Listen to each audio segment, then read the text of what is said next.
नमस्कार मित्रों, जय श्री राम, जय सीताराम। स्वागत है आपका हमारे इस हर इंसान अकेला है 923 यूट्यूब चैनल पर। अपने पूर्व जन्म में कौन थी माता सीता, मर्यादा पुरुषोत्तम प्रभु श्री राम की धर्म पत्नी माता सीता, जिन्हें लोग जानकी, मैथिली, वैदेही और ना जाने किन किन नामों से जानते हैं। माना तो ये भी जाता है कि माता सीता देवी महालक्ष्मी का अवतार हैं। लेकिन क्या आप जानते हैं कि माता सीता ने राजा जनक के घर में क्यों जन्म लिया? अपने पूर्व जन्म में कौन थीं? माता सीता जब जब धर्म की हानि होती है और पाप बढ़ता है, तब तब भगवान धरती पर प्रकट होते हैं। ये संपूर्ण सृष्टि भगवती जगदम्बा की ही माया है।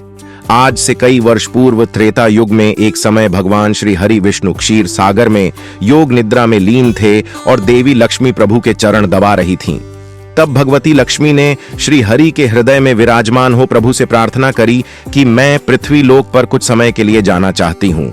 और इस प्रकार श्री हरि की स्वीकृति लेकर देवी लक्ष्मी पृथ्वी लोक के भ्रमण पर चली गई और वहां देवी की भेंट देवताओं के गुरु बृहस्पति से हुई।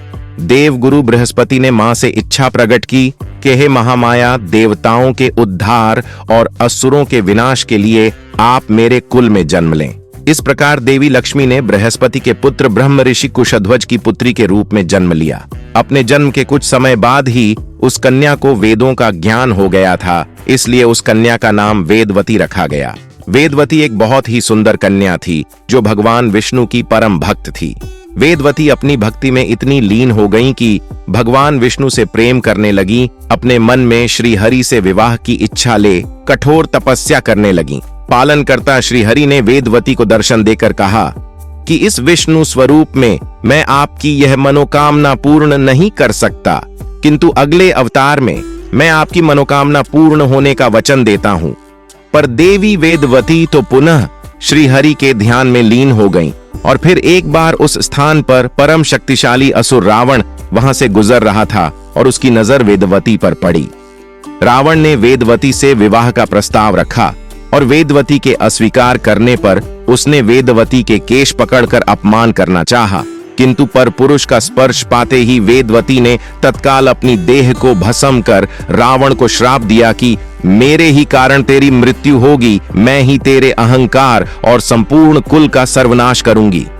फिर क्या था, वेदवती ही अपने अगले जन्म में मिथिला नरेश जनक की पुत्री सीता के रूप में प्रकट हुई। मिथिला नगर में भयंकर अकाल के कारण जब सूखा पड़ गया तो वहां के दुख दूर करने के लिए मिथिला नगर में साक्षात भगवती लक्ष्मी स्वरूपा वेदवती ने अवतार लिया।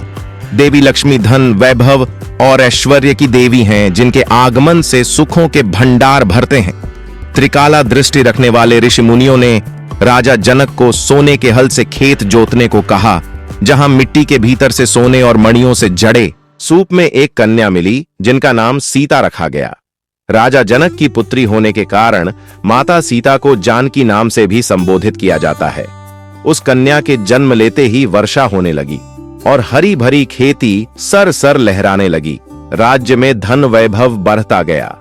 जिस दिन माता सीता का जन्म हुआ उस दिन वैशाख मास की शुक्ल पक्ष की नवमी तिथि थी, जिसे आज हम सीता नवमी के नाम से जानते हैं। माता सीता के जन्म के कुछ समय बाद राजा जनक और रानी सुनैना के गर्भ से 3 कन्याओं ने जन्म लिया, जिनका नाम मांडवी, उर्मिला और श्रुतकीर्ति रखा गया। ये तीनों माता सीता की बहन थीं। आगे चलकर भगवान श्री हरि विष्णु ने अपने वचन अनुसार श्री राम के अवतार में सीता स्वयंवर में धनुष तोड़कर माता सीता को अपनी पत्नी रूप में स्वीकार किया। तो वहीं माता सीता की बहन मांडवी का विवाह श्री राम के भाई भरत, उर्मिला का लक्ष्मण और शत्रुघ्न का श्रुतकीर्ति से संपन्न हुआ। तो मित्रों, वीडियो अगर आपको अच्छी लगी हो तो मित्रों वीडियो को शेयर, लाइक और कमेंट जरूर करें। और मित्रों, हमारे इस चैनल पर आप अगर नए हैं तो मित्रों चैनल को सब्सक्राइब जरूर करें और कमेंट बॉक्स में सच्ची श्रद्धा से जरूर लिखें। जय श्री राम, जय हनुमान। वीडियो को अंत तक देखने के लिए धन्यवाद।